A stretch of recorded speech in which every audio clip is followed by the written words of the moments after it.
Hello. My girlfriend looked at me and said, "Every time I look at you, I wonder why I ever chose you." I didn't argue.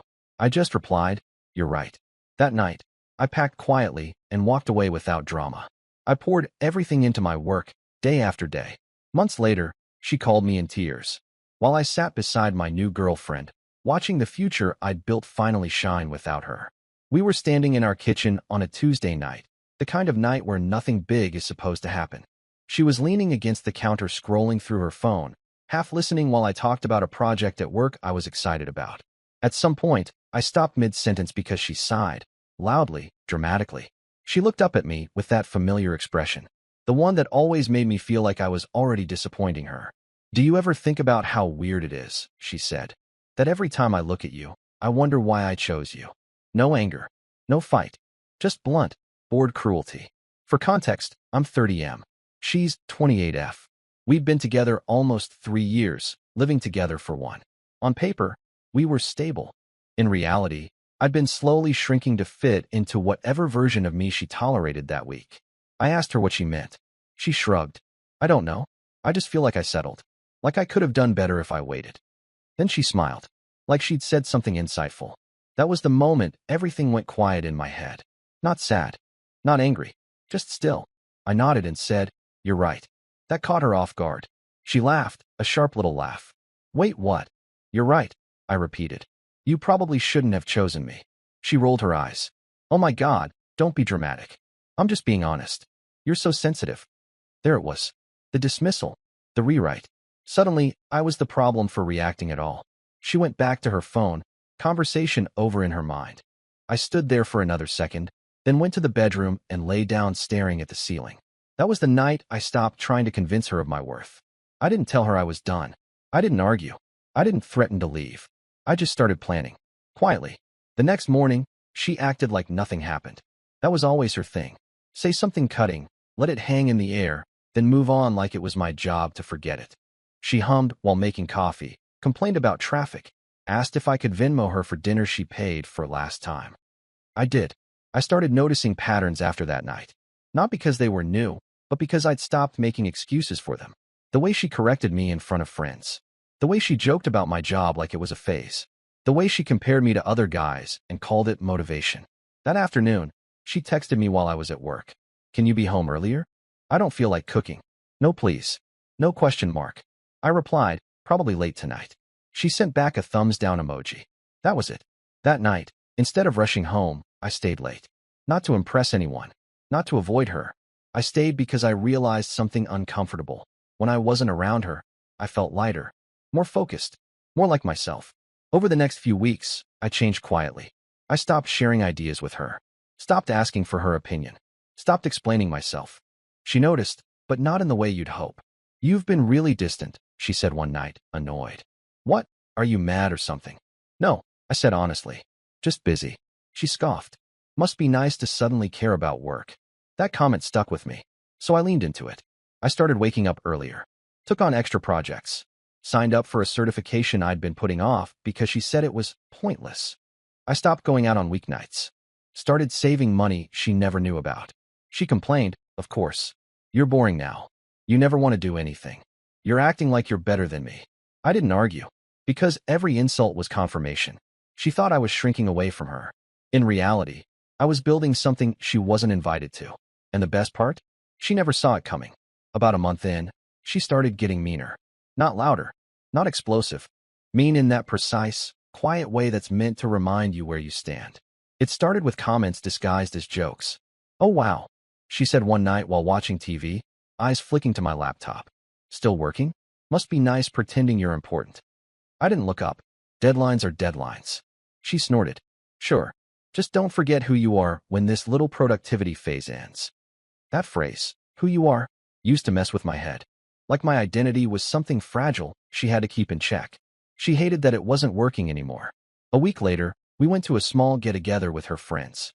The kind where people pretend not to compare lives while doing exactly that.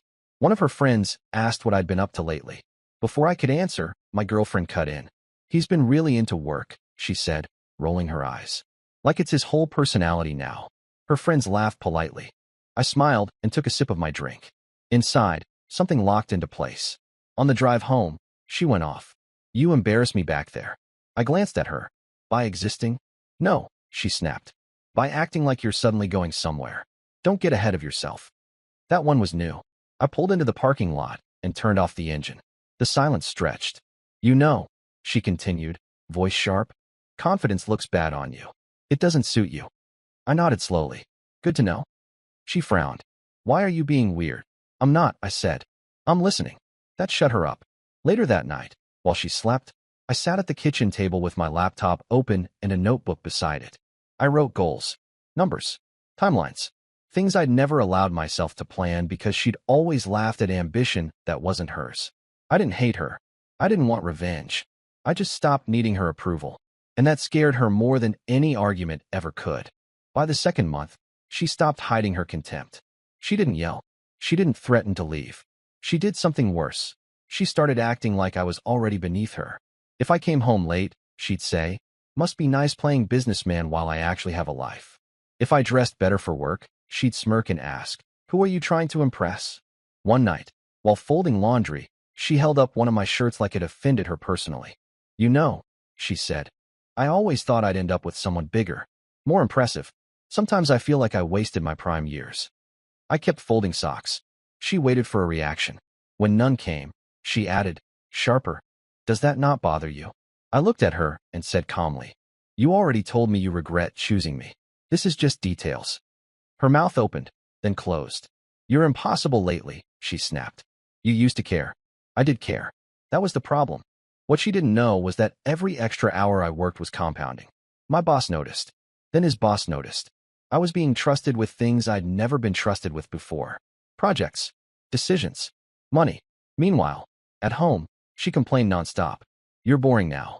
You never take me anywhere. You're obsessed with work because you're insecure. The irony almost made me laugh. One night she accused me outright. You think you're better than me now, don't you? I shook my head. No, I just stopped believing I'm worse. She stared at me like I'd slapped her. That was when she started picking fights over nothing. Dishes, tone, timing, anything to get a reaction. Anything to pull me back into the old dynamic where she mattered more. But I was already gone in ways she couldn't touch. I started moving money into a separate account.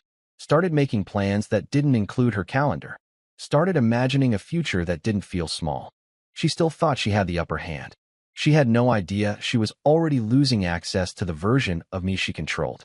And once that version is gone, it never comes back. The third month was when she started sensing she was losing control.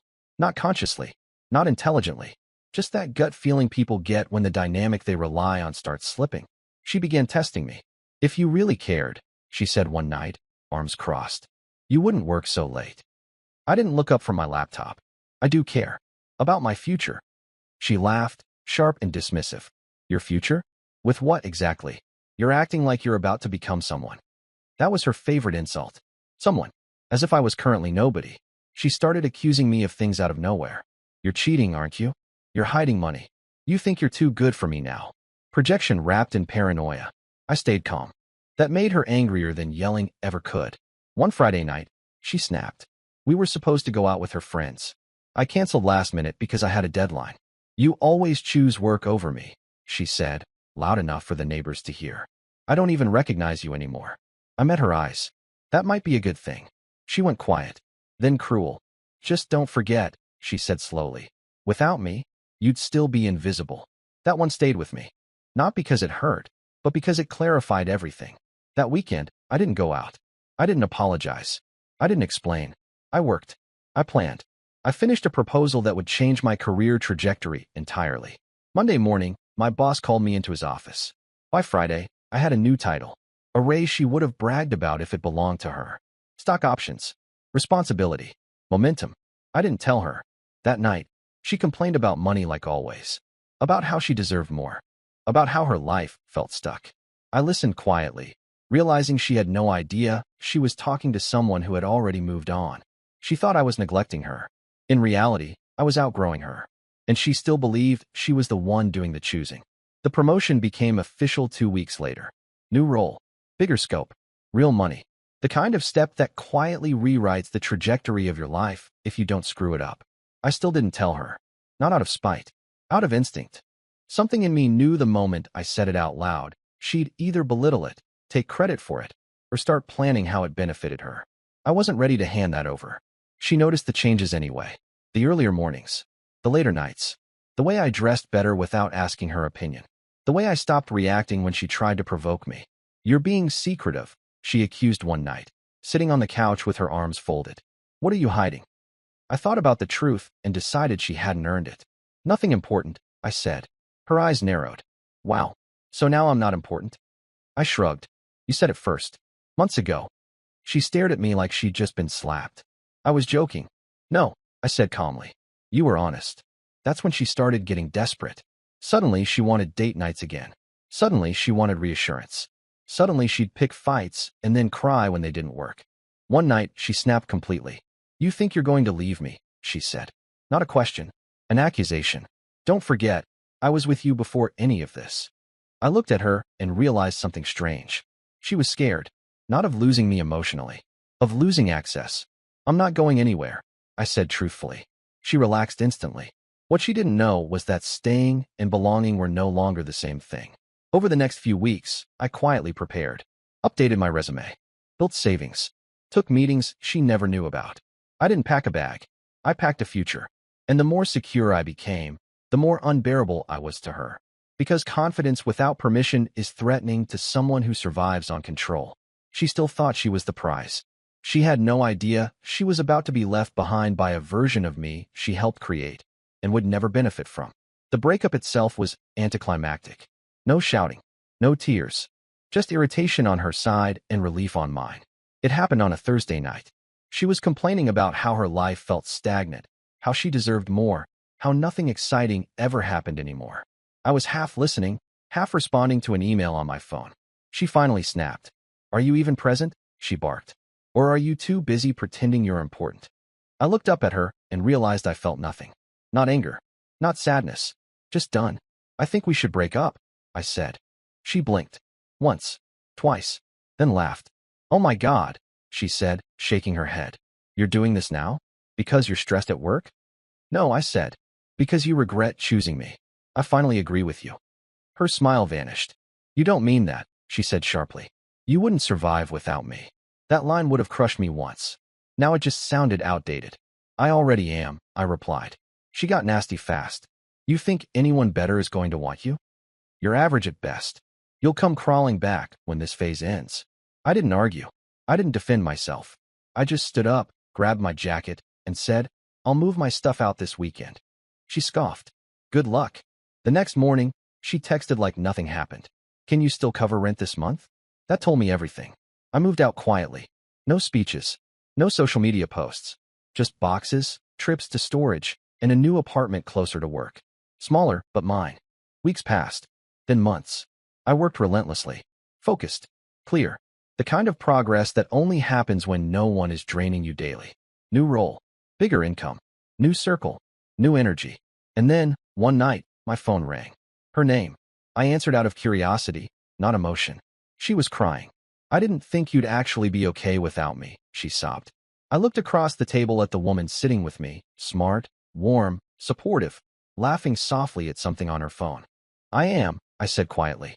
And for the first time, I meant it. After that call, I didn't hear from her for a while. Life got quiet. In a good way. I settled into a rhythm I didn't know I was capable of before. Early mornings. Long workdays. Evenings that didn't feel tense or heavy. My career accelerated fast once nothing was holding me back. The proposal I'd worked on got approved. Then expanded. Then funded. I was suddenly in rooms I'd never been invited to before, talking about numbers that used to scare me. I moved into a better place.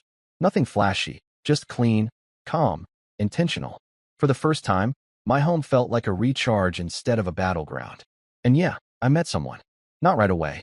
I wasn't looking. That was the point. She came into my life slowly, naturally. No comparisons. No tests. No comments about how I should be more. She asked about my work and actually listened. She celebrated my wins without trying to attach herself to them. She never once made me feel like I had to earn basic respect. That contrast was jarring. A few weeks later, my ex called again. I didn't answer. She texted instead. "I heard you're doing really well." Funny how that happened after we broke up. There it was. The implication. I didn't reply. She sent another message the next day. I always believed in you, you know. That one made me laugh out loud. Belief doesn't sound like regret. Belief doesn't sound like settling. Belief doesn't ask, why did I choose you? I blocked her number after that. Not out of anger. Out of closure. Some people don't get access to the finished version when all they did was doubt the draft. Months passed. My life kept expanding. New responsibilities. New confidence. New peace. Then one evening, as I sat across from my new girlfriend, watching the city lights reflect off the window, my phone buzzed from an unknown number. A voicemail. It was her, crying harder than before. I messed up, she said through sobs. I didn't think you'd actually become this. Please just talk to me. I didn't call back. Because the future she was hearing about, I was already living in it. And she wasn't part of the picture anymore. I found out how bad things had gotten for her through someone else. A mutual friend ran into me at a bar after work. We talked for a bit, caught up, did the polite life update thing. Then he hesitated before saying, "Hey, I don't know if I should tell you this, but she's not doing great." I shrugged. I figured. Apparently, after I moved out, things unraveled fast. She couldn't afford her place on her own. Had to downsize. Then move again. Her job situation wasn't stable, and without someone covering the gaps, everything felt heavier.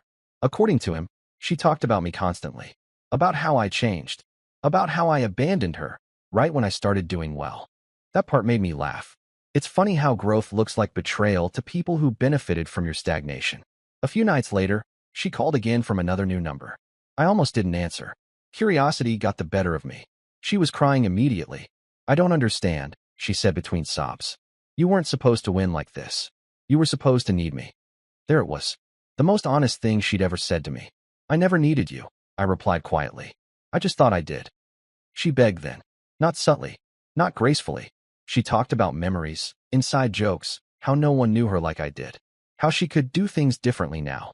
I looked across the room at my new girlfriend curled up on the couch, reading, completely at ease in my presence. No tension. No power games. Just peace. "I believe you could be different," I said. "I just don't need to be there to see it." That broke her. She accused me of showing off. Of rubbing my success in her face. Of replacing her too fast. I didn't defend myself. Because the truth was simple. I didn't replace her. I replaced the version of myself that thought love had to hurt. She hung up on me. This time, I blocked every number. Some doors don't need closure. They just need to stay closed. The last time I heard her voice wasn't through my phone. It was at a coffee shop near my office, months after everything ended. I was there with my new girlfriend, grabbing drinks before heading out for a weekend trip. We were laughing about something small and stupid when I felt that familiar prickle, the sense of being watched. I looked up and there she was, standing in line. Same posture, same face, but none of the certainty she used to wear so easily. When our eyes met, she froze like she'd been caught somewhere she didn't belong. She walked over anyway. "Wow," she said, forcing a smile. "You look different." I smiled back. "Yeah, life's been good." Her eyes flicked to the woman beside me. My girlfriend didn't tense, didn't compete, just smiled politely and kept sipping her coffee. That alone said everything. My ex swallowed. "I didn't think you'd actually move on like this." I almost laughed, not out loud, but internally. Because for so long, she thought I existed in relation to her. That my progress was hypothetical without her approval. "I didn't move on like this," I said calmly. "I moved on from you." She flinched. There was a long pause before she asked the question she'd been circling for months. "Do you ever think, if I hadn't said those things, we'd still be together?" I thought about the kitchen. Her voice. "Every time I look at you, I wonder why I chose you." "No," I said honestly. "Because you didn't say them once. You believed them." She nodded slowly, tears welling up but never falling. For the first time, she didn't argue. She didn't minimize. She didn't insult. She just whispered, "I didn't think you'd become this without me." I met her eyes. Neither did I. We said goodbye. Simple. Final. As we walked out, my girlfriend slipped her hand into mine, warm and steady. No doubts. No tests. No conditions. And I realized something important. Some people are only meant to know the version of you that hasn't figured things out yet. The moment you do, they lose access forever. Bye-bye.